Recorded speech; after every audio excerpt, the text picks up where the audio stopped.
Auzubillahi minash-shaytanir-rajim. Bismillahir-rahmanir-rahim. Assalamu alaikum. Welcome again in a brand new episode of Chit Chat with Hasan खोकर।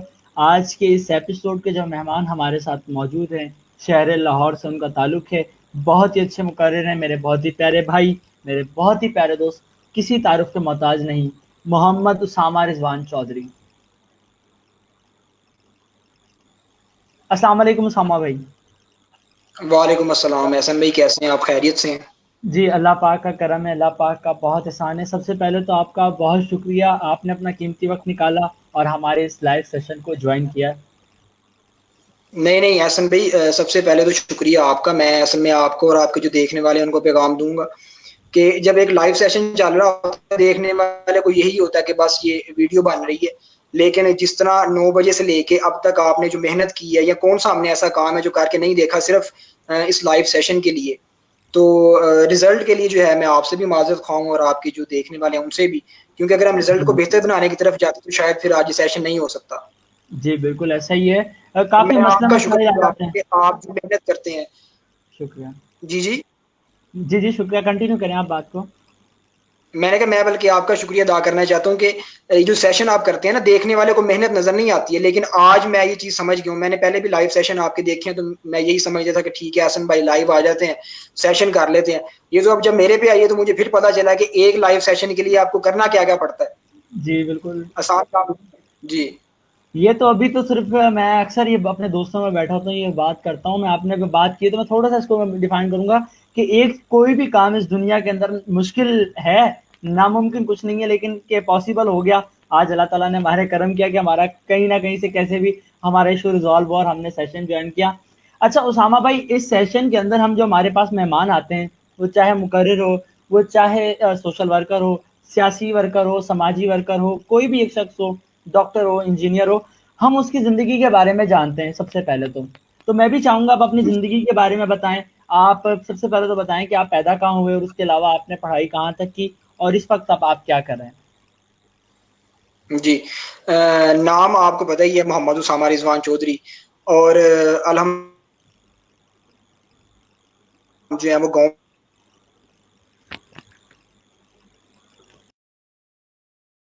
कि हमारे गाँव को पता ये चीज़ समझी जाती है कि जो तालीम है जी वो गाँव में अच्छी नहीं है, शहरों में तालीम अच्छी है। तो पैदाइश मेरी लाहौर में हुई, फिर आगे तालीम भी जो है वो मैंने इंटर तक जो है वो लाहौर में ही हासिल की, बल्कि यूनिवर्सिटी भी जो है 1 साल मैं लाहौर में पढ़ता रहा हूँ। और अब जो है वो मैं जामिया पंजाब गुजरांवाला कैंपस जो है वो शोबे कानून का तालिब इल्म हूँ, और वहाँ से जो है वो मैं अपनी लॉ की डिग्री कर रहा हूँ। जी।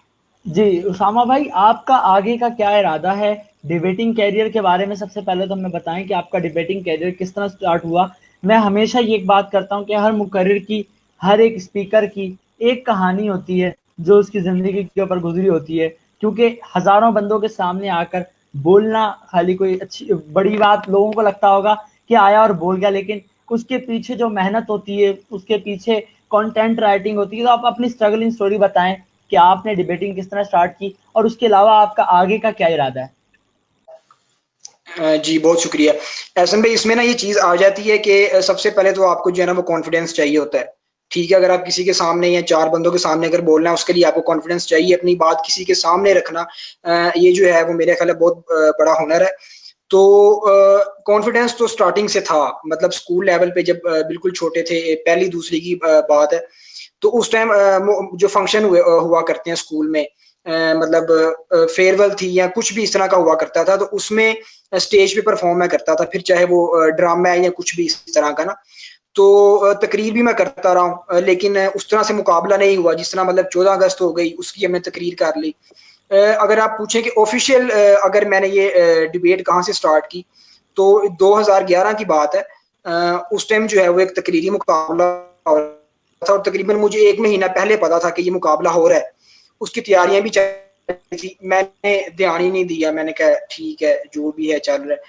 तो 1 दिन पहले ना मैं गया जहाँ पे मतलब स्पीकर्स जो हैं वो तैयारी कर रहे थे डिबेट एक्लेमेशन की, अगले दिन थी। तो मैंने वहाँ पे बैठ के ना उन्हें सुना। तो उधर बैठे-बैठे भी मेरा इरादा नहीं बना। मैं वापस आया, मैं घर आया तो मैं घर बैठ के ना सोचने लगा कि मतलब वो जिस तरह बोल रहे थे मैं भी बोल सकता हूँ। मुझे करना चाहिए, मतलब ये कंपटीशन हो रहा है, डिबेट डेक्लेमेशन होती रहती है 14 अगस्त के मौके पे ये वो।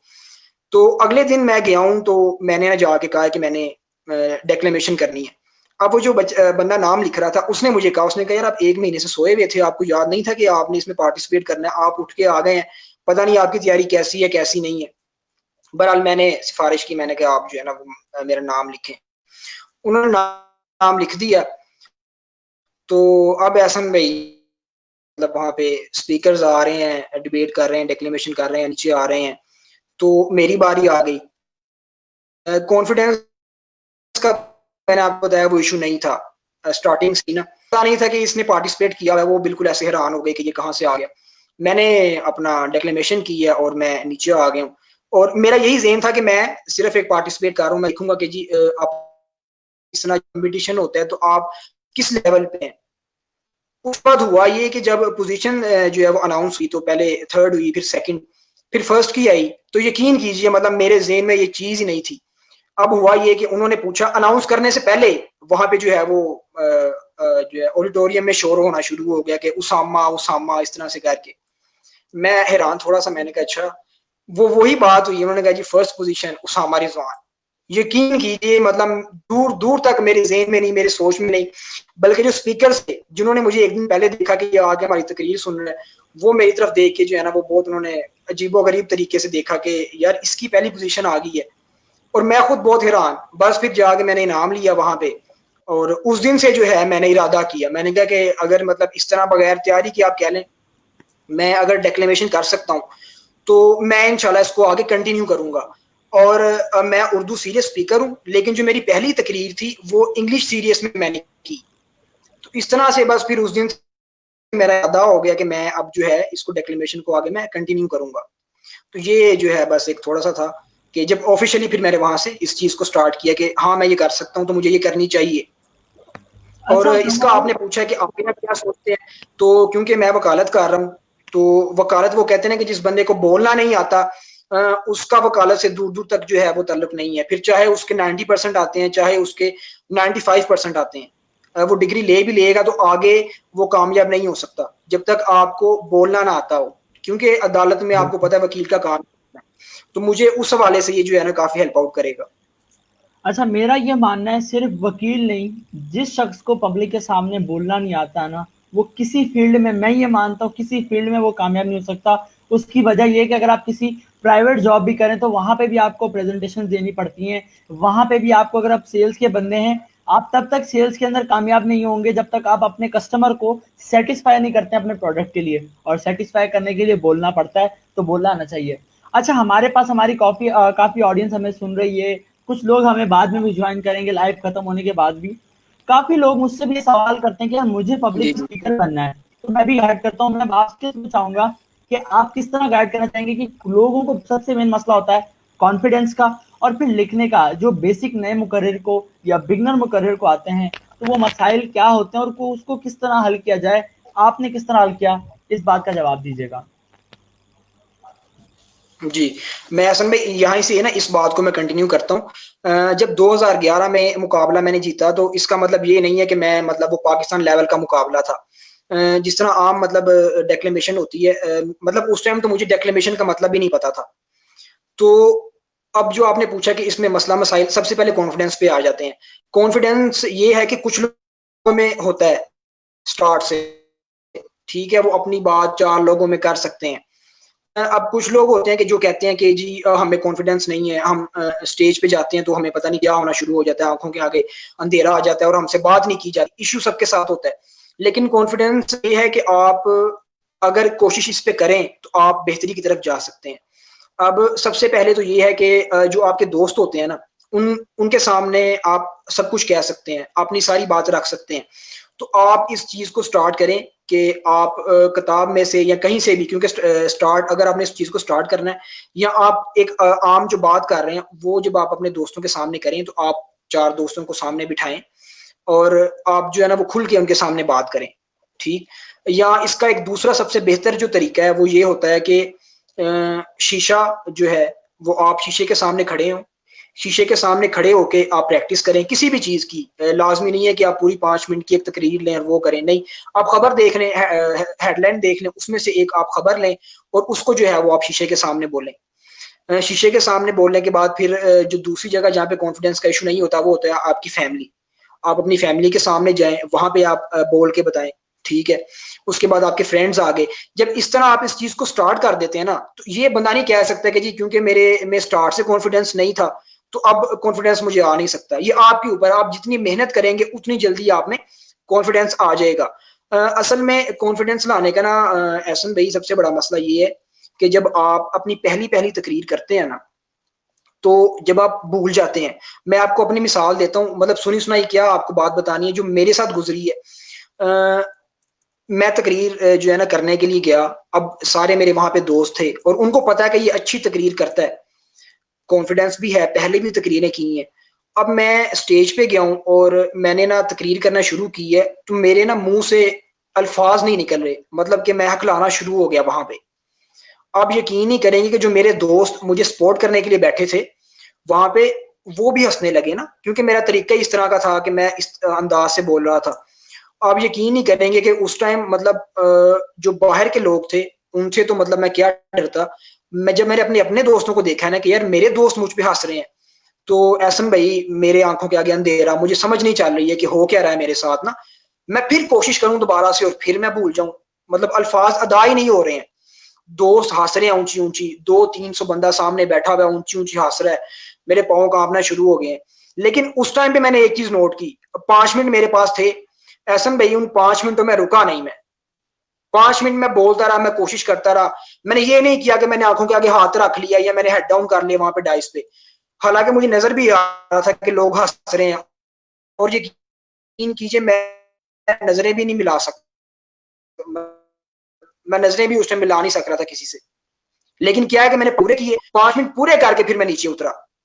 तो उसके बाद से मतलब मैंने ये चीज नोट की कि आपके साथ कभी भी कुछ भी हो सकता है। तो जो लोग फर्स्ट टाइम जाते हैं, जाहिर सी बात है उनकी तैयारी नहीं होती है, उनमें कई गलतियां होती हैं। तो अगर उनके साथ ये चीज हो तो फिर बजाय इसकी वो उसको बेहतर करें, उनका दिल उठ जाता है। वो कहते हैं कि मतलब इतनी इंसल्ट मारी हुई है, मैं इसके बाद जो है ना दोबारा डिबेट या डेक्लेमेशन नहीं करूंगा। और मैं आपको अपनी बात बता रहा हूँ, मैं तो पहले जो है ना डेक्लेमेशन करता आ रहा था। अगर फर्स्ट टाइम मेरे साथ वो हुआ होता तो मेरे खुद के लिए वो बहुत मुश्किल हो जाती उस चीज को दोबारा कंटिन्यू करना। जिस तरह वो हंस रहे थे, मैं यकीन कीजिए इरादा कर लेता कि मैंने दोबारा ये काम नहीं करना। तो पहली बात तो ये कि अगर आप जो है ना पोडियम पे जा रहे हैं, इरादा कर लें। आप पे कोई हंसता है, हंसे, आपको तंज किया जाता है, जिस तरह से भी आपको किया जाता है, आपको जो 5 मिनट दे दी है ना, आपने वो 5 मिनट गुजारने हैं। जब एक दफा आपके साथ इस तरह का वाकया हो जाएगा, यकीन कीजिए अगली दफा जब आप डेक्लेमेशन करने के लिए जाएंगे तो कोई बंदा ये नहीं कह सकता कि यार इसमें तो कॉन्फिडेंस नहीं है। वो ठोकरे कहते हैं, बिल्कुल। ठोकरे खानी पड़ती है। अगर उस टाइम आप बर्दाश्त कर लें तो फिर आप आगे कंटिन्यू कर सकते हैं। अगर पहली ठोकर पे ही आप थक के या हार के बैठ जाएंगे तो फिर उसकी गारंटी को दे नहीं सकता। बिल्कुल आपने सही बात की, बहुत अच्छी बात आपने बताई। अगर मैं अपना एक्सपीरियंस भी शेयर करूं क्योंकि हमारे पास टाइम नहीं है, तो मैं ये अपने एक्सपीरियंस में भी यही मैंने हमेशा एक बात ये रखी कि सामने जो बैठा है उसको कुछ नहीं आता। जब भी मैं रोस्टरम पे जाता हूँ, आज भी मैं यही बात कर रहा हूँ, आज से जब से मैंने मुकर्ररी I think I was in 9th class, जब से मैंने स्टार्ट की है तब से लेके आज तक जब मैं रोस्टरम पे जाके बोल रहा होता हूँ ना, तो मैं यही समझता हूँ मेरे आगे कोई भी नहीं है, सिर्फ चंद लोग बैठे हुए हैं जिन्हें कुछ नहीं आता। लिटरली इसको कुछ लोग होंगे वो भी ये भी कह सकते हैं कि तकब्बुर की बात होगी, लेकिन वो मैं अपने माइंड को सेटिस्फाई करने के लिए ये बात मैं अपने दिल में रख लेता हूँ। और अल्हम्दुलिल्लाह नेशनल टीवी पे परफॉर्म किया तो यही सोच के किया कि कोई नहीं देख रहा, किसी को नहीं आता, जो आता है मुझे आता है। और आपने ये बहुत अच्छी बात की।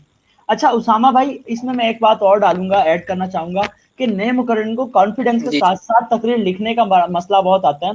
तो तकरीर लिखने के लिए किस तरह, मतलब कि कोई एक पॉइंट छोटा सा आप बता दें, फिर हम मजीद आगे सवालात की जानिब चलते हैं।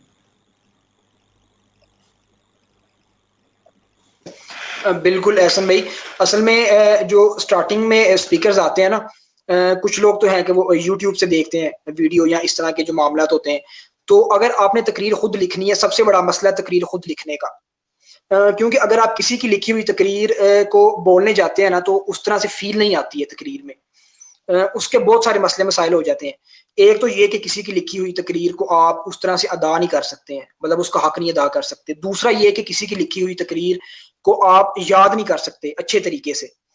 और अगर आप अपनी तकरीर लिखेंगे, पहली बात तो ये कि आपको वो याद बहुत जल्दी होगी और आप उसे महसूस करके जो है ना वो तकरीर वो कर सकते हैं।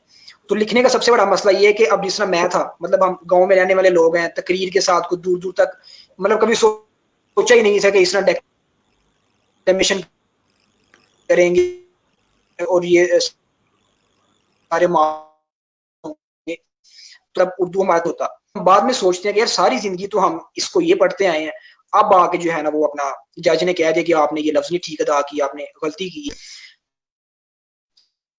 सबसे बड़ा बेहतर इसमें तरीका ये है कि आप जितना पढ़ेंगे ना एहसन भाई उर्दू को, अब ये नहीं है कि जी आप, अक्सर लोग कहते हैं जी हमको किताब बता दें, जी किताब पढ़ेंगे, तो किताब का नाम बता भी देंगे, लेकिन उसमें क्या हो, उसमें जी आप वो टोटे उठाएंगे और उनको एज इट इज जो है वो अपनी तकरीर में इस्तेमाल कर लेंगे, तो आपका डिक्लेमेशन या डिबेट करने का फिर फायदा नहीं हुआ।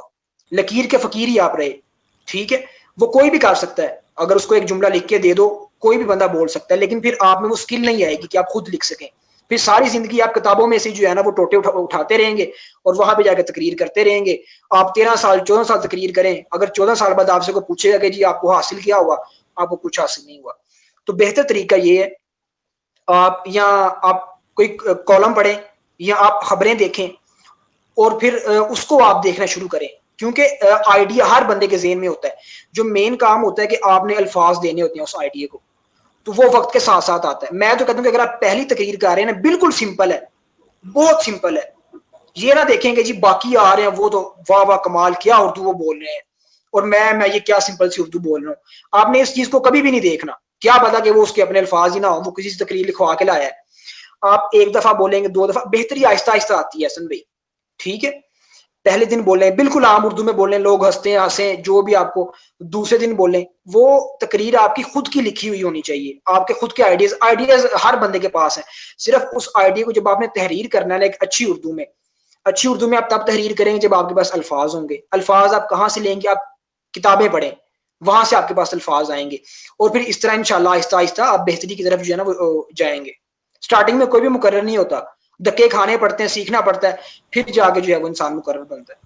जी, बिल्कुल, मैं आपकी बात पे एग्री करूँगा और मैं एक और टिप ये देना चाहूँगा कि आप लोग सिर्फ़ तकरीर नए जो मुकर्रिरीन हैं, अक्सर हम लोगों ने ये भी देखा है, आपकी बात मुझे बहुत अच्छी लगी कि वो टॉपिक जो है ना, उसी टॉपिक को रिसर्च कर रहे होते हैं किताबों के अंदर। अगर 14 अगस्त का टॉपिक दे दिया तो 14 अगस्त ही उन्होंने सर्च करना है, उन्होंने कुछ और सर्च नहीं करना। आप लोग किताबें पढ़ें, बिल्कुल जितनी किताबें पढ़ेंगे फिर आप एक लेवल ऐसा भी आएगा, जब आपको बोलने के लिए नेशनल टीवी के ऊपर फिल्मबदी के लिए चंद मिनट मिलेंगे और आप बेहतर नहीं बेहतरीन तकरीर करेंगे। वो किस तरह करेंगे, क्योंकि आपके पास एक खजाना होगा, आपके पास नॉलेज होगी, आपने न्यूज़ देखी होगी तो आपको पता चलेगा कि रवां साल जो हमारा साल गुजरा है, 2020 जो गुजरा है, उसमें क्या-क्या हालात वाक़यात हुए, उसमें क्या मसाइल हुए, उसमें क्या चीज़ें अच्छी हुई, क्या चीज़ें बुरी हुई। और अगर आप अखबार पढ़ेंगे तो बिल्कुल आपको उर्दू के बारे में पता चलेगा। बहुत लोग हम लोग मैं खुद भी ये बात करूँगा कि हम लोग उर्दू जो बोलते हैं, वो लिटरली उर्दू नहीं है। अगर हम ओरिजिनल उर्दू पे अगर जाके बात करें तो उर्दू का लेवल बहुत हाई है, तो आप अपने अल्फाजात के ऊपर गौर करना। अच्छा, शामा भाई, अब थोड़े से हम स्टूडेंट के मसाइल की तरफ चलते हैं, क्योंकि आप खुद भी एक स्टूडेंट है, यूनिवर्सिटी के स्टूडेंट हैं। सबसे मेन मसला यूनिवर्सिटीज़ के अंदर ये आता है कि हमारे पास एक बड़ा ही, मैं समझूँगा, घटिया कल्चर हमारे पास इंट्रोड्यूस पता नहीं किसने करवा दिया कि हमारे पास स्टूडेंट एक दूसरे को भाई नहीं मानता। वो ज़ातियात पे उतर आया, वो ज़बानों पे उतर आया, वो आ गया फ़िरकों की बुनियाद पे, जिसकी वजह से हमारी पढ़ाई के सारा निज़ाम बर्बाद हो गया, हमारी यूनिवर्सिटीज़ का निज़ाम बर्बाद हो गया और हमारे स्टूडेंट्स अपने मुल्क के लिए काम करने के बजाय हमारे जो स्टूडेंट्स हैं, वो लोग अपनी ज़ाती लड़ाइयों में मशगूल हो गए। तो मैं आपसे पूछना चाहूँगा, क्योंकि आप खुद भी एक यूनिवर्सिटी के स्टूडेंट हैं, तो क्या यूनिवर्सिटी इंतज़ामिया को क्या इक़दामात करने चाहिए ऐसे मसले के लिए? क्योंकि हमने देखा काफ़ी यूनिवर्सिटीज़, सिर्फ़ 1-2 नहीं, हर यूनिवर्सिटी के अंदर ये मसला है कि ज़ातियात के नारे बुलंद किए जाते हैं, फ़िरकों के नारे बुलंद किए जाते हैं। तो इसके बारे में आप क्या पैगाम देना चाहेंगे और यूनिवर्सिटीज़ की इंतज़ामिया क्या कर सकती है? जी हसन भाई, सवाल आपका बहुत अच्छा है। इसका अगर जवाब मैं दूं तो हो सकता है कि वो टाइम जो है ना वो ज्यादा मैं आपका लूं।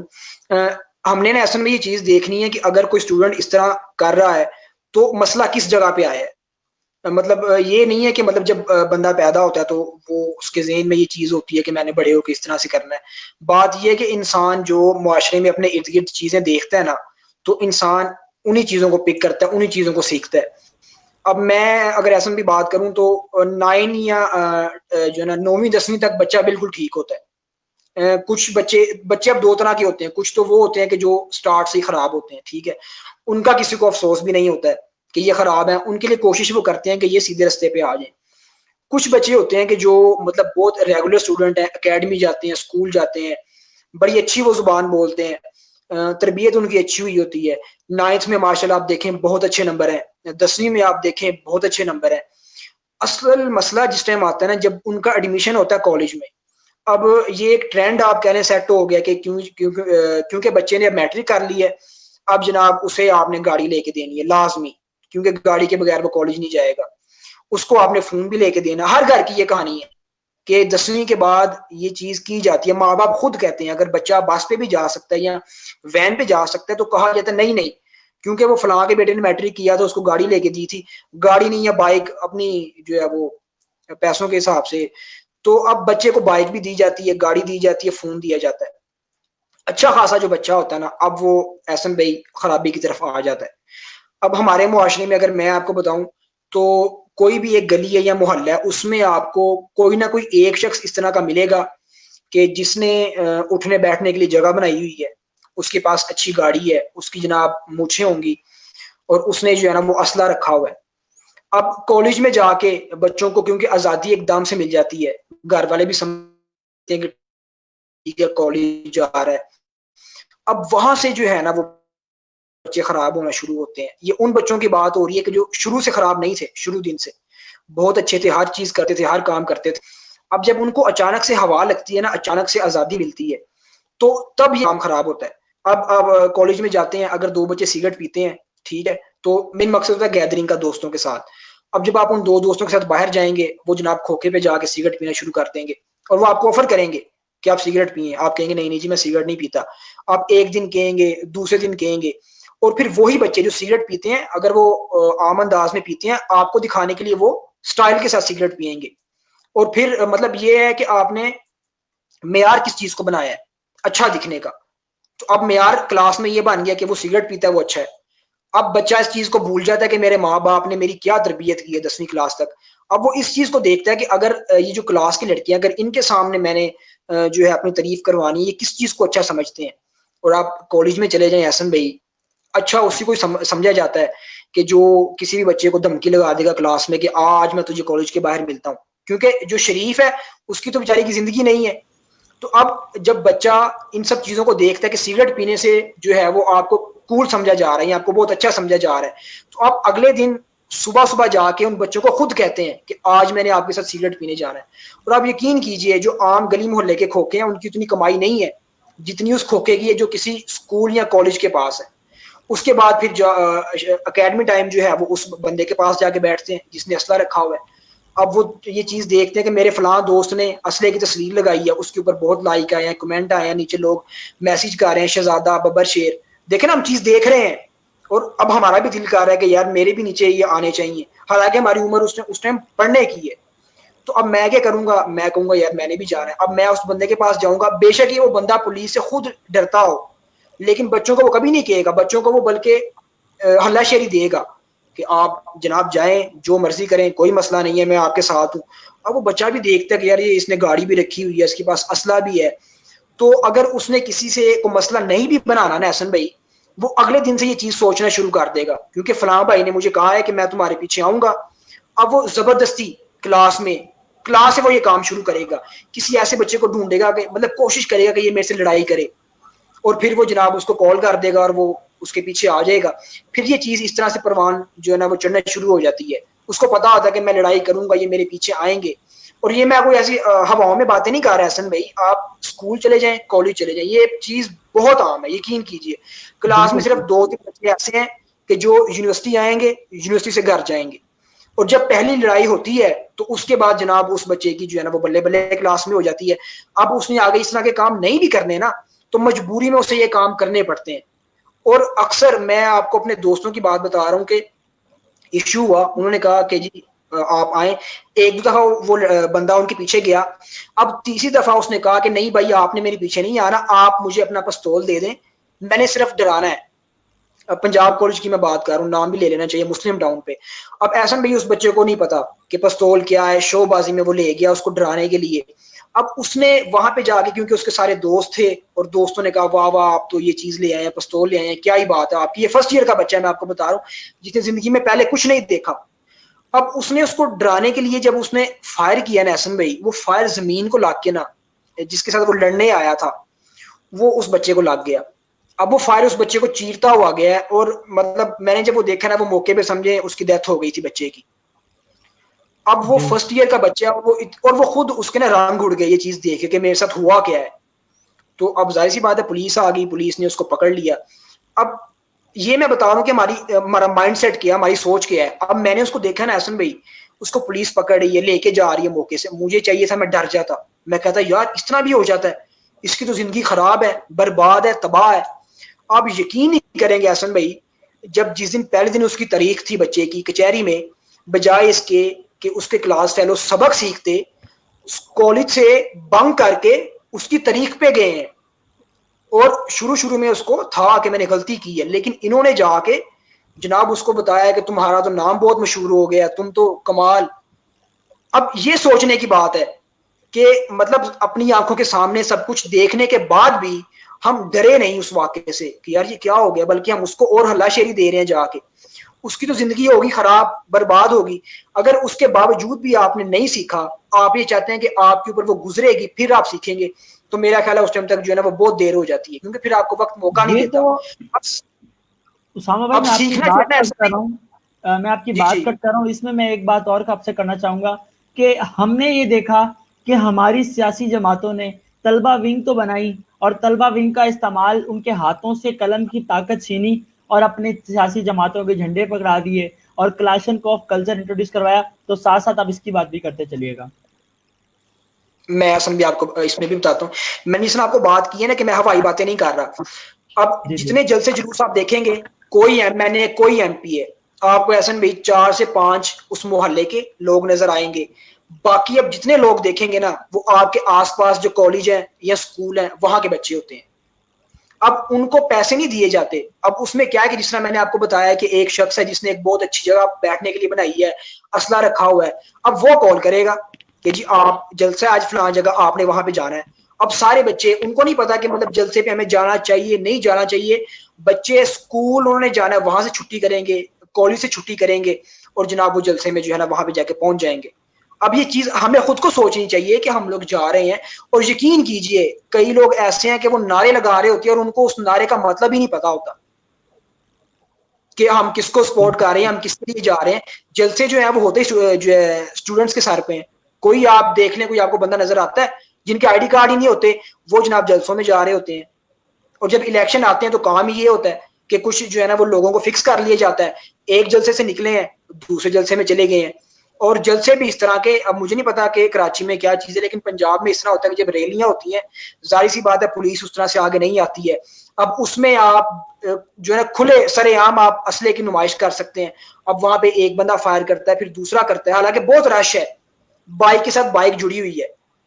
तो अब अगर मैं नया गया हूं वहां पे, मैंने जाके देखा यहाँ पे फायरिंग हुई है, तो मैं ये नहीं कहूंगा कि यार किसी को लग सकती थी, बल्कि मैं घर आके मैं देखूंगा कि मेरे किस किस दोस्त के पास पिस्तौल है, मैं पिस्तौल ढूंढना शुरू कर दूंगा। यकीन कीजिए कि अगले अब एक और जलसा आ रहा है, मैंने भी वहां पे जाके जो है ना वो हवाई फायर करना है। मैंने आपको बताया जो हम देखते हैं हम वही सीखते हैं।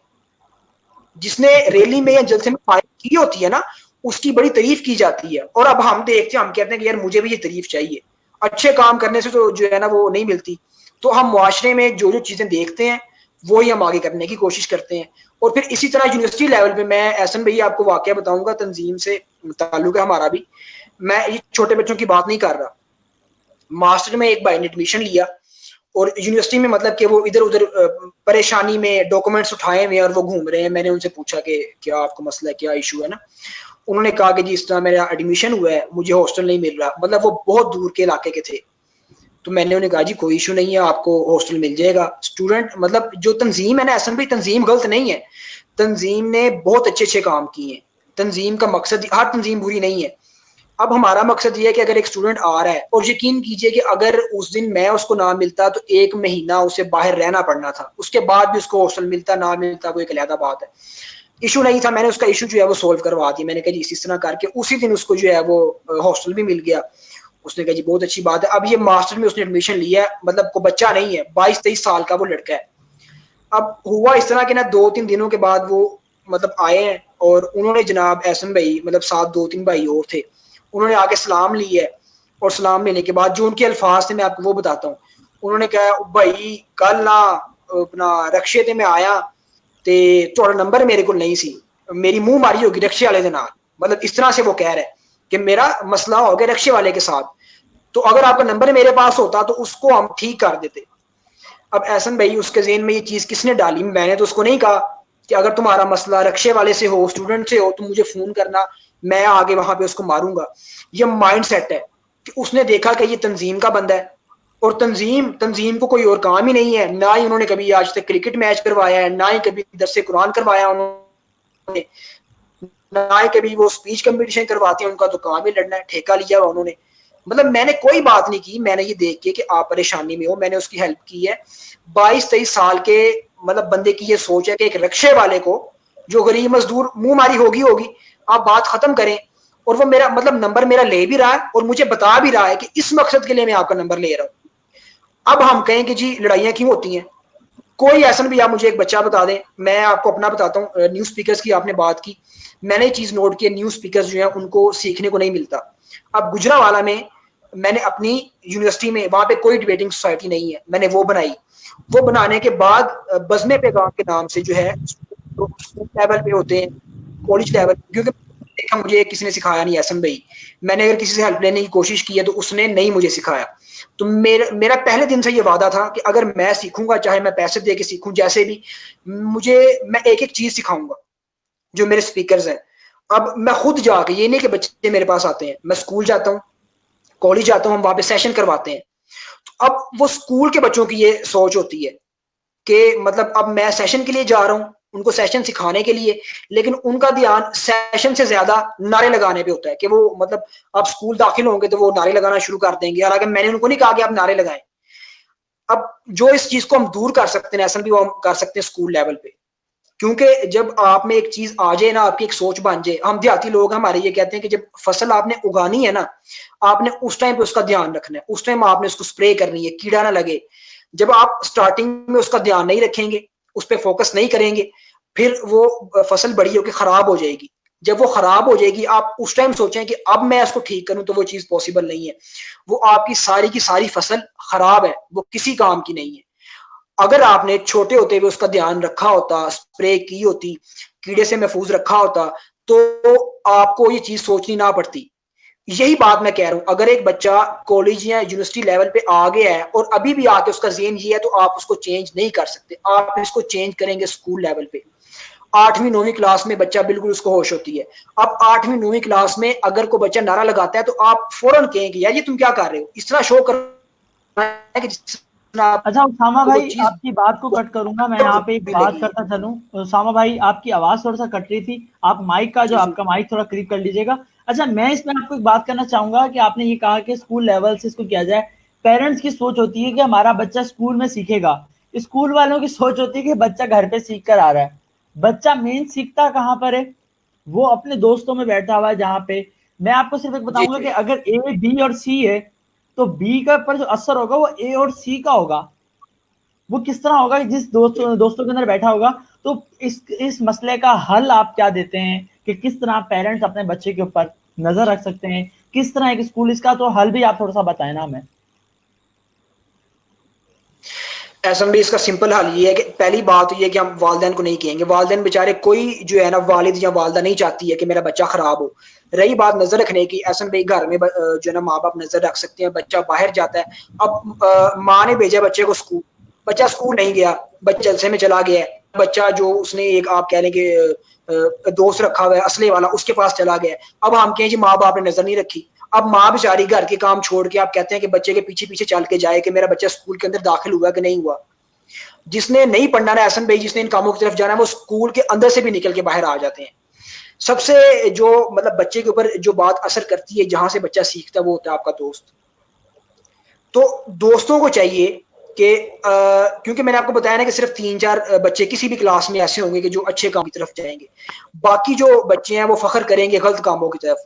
अब इस तरह मैं आपको बता रहा हूँ कि अगर मैं स्कूल जाता हूँ, मेरी वो बच्चे इज्जत करते हैं या मेरी वो बात सुनते हैं, तो मैंने मुंह से बोल के नहीं बताना, बल्कि अगर उन्होंने कोई ऐसा काम किया जो गलत है, तो मैंने उन्हें बुरी नजर से देखना है कि यार ये तुम क्या हरकत कर रहे हो, उसको वो चीज बुरी लगनी चाहिए, तो फिर वो चीज देखेंगे। नहीं यार, मैंने आपको वही बताया ना, म्यार की बात है कि अगर आप गलत कामों को म्यार बना देंगे, बच्चा उस म्यार पे पूरा उतरेगा। अगर आप अच्छे कामों को म्यार बनाएंगे तो बच्चा अच्छे काम ही करेगा।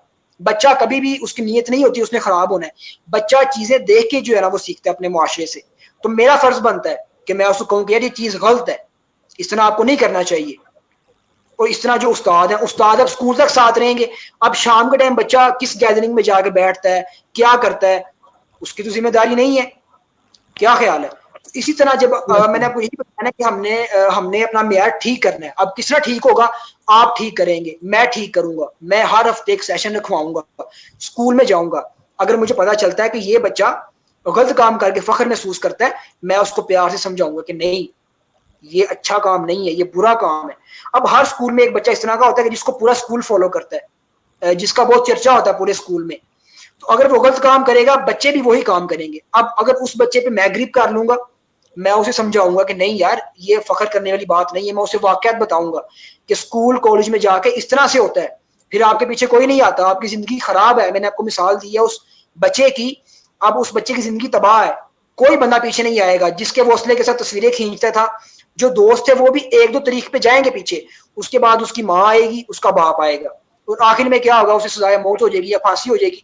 सारी जिंदगी का बेड़ा गर्क कर दिया उसने। और ये नहीं कि वो पहले दिन से खराब था, मैट्रिक में अच्छे अच्छे नंबर आए हैं और अच्छे कॉलेज में एडमिशन लिया है, और उसके बाद जिंदगी खराब है।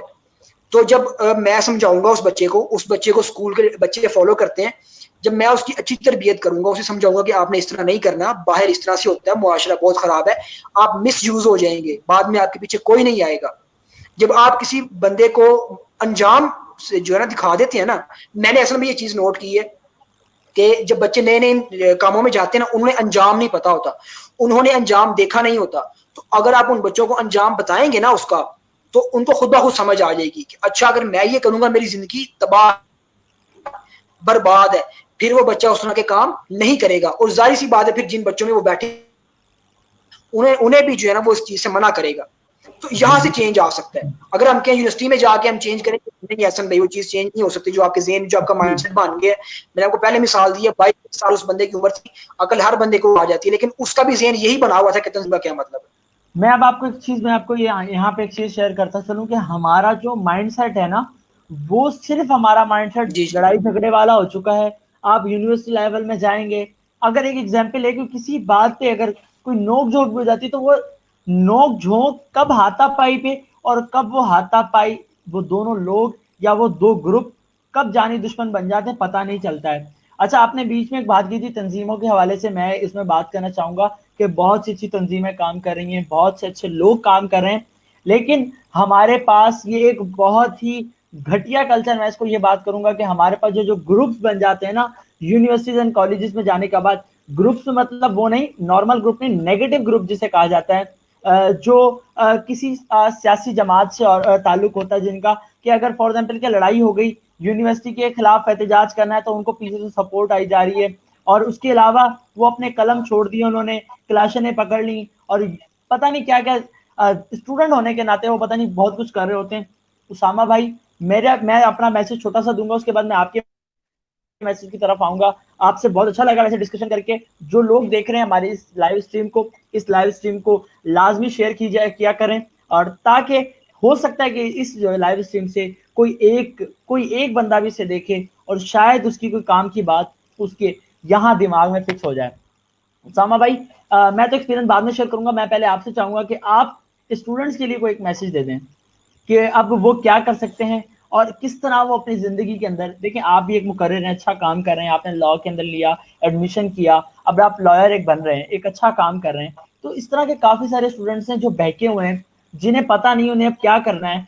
काफी सारे, हो सकता है कि कोई इसमें हमारा भाई, हमारा दोस्त हो सकता है, कि अच्छे सीधे रास्ते पे आ जाए। तो मैं चाहूंगा कि आप मैसेज दे दें हमारे सब भाइयों के लिए। जी हसन भाई, बहुत अच्छी बात की है। असल में ना बात यह है कि इंसान ने एक वक्त पे आके सीखना है। या तो आप ये कहेंगे जी नहीं जी मैंने सीखना नहीं है जिंदगी में, मैंने तो गलत काम करने हैं। आपने सीखना है। कल को आपको ठोकर लगेगी या वक्त आपको वो चीज सिखाएगा, वो आपका बहुत नुकसान कर देगा जिंदगी में, यकीन कीजिए बहुत नुकसान कर। तो बस तो आपने आना ही है। बेहतर नहीं है कि आप खुद बाज आ जाएं या आप किसी को देख के जो है वो इबरत हासिल करेंगे, यार ये बंदा था जो मतलब मैं जिसे समझ कि यार ये तो कमाल है कि आगे तो कोई बंदा कुछ कर सकता, इसका तो बहुत लेवल है ऊंचा, इसको ये कुछ नहीं समझता, वो ज़िद्दोर है, धक्के खा रहा है, उसकी जिंदगी खराब है। तो भाई मैं मतलब कहाँ पे खाऊं? यहाँ तो मैंने वही बात की है कि यहाँ तो कि आपने सीधे रास्ते पे आना नहीं है, आपने आना है। अगर आप खुद आ जाएंगे आपकी बेहतरी है, नहीं आएंगे कल को आप वक्त लेके आएगा। मैं आपको अपनी मिसाल दूंगा एहसन भाई, मैंने आपको ये चीज कही है कि जब आप एक रास्ते से गुजर जाते हैं ना, आपको फिर वो चीज एक्सपीरियंस हो जाती है। और बच्चे अपनी माँ या अपने बाप का कहना नहीं मानते, नहीं सुनते हैं। अब जिस तरह मैं हूँ, मैं स्कूल में जाता हूँ, बच्चे शुक्र है माँ का इतनी इज्जत अल्लाह ने दी है कि वो बच्चे मेरी बात मानते हैं, वो सुनते हैं।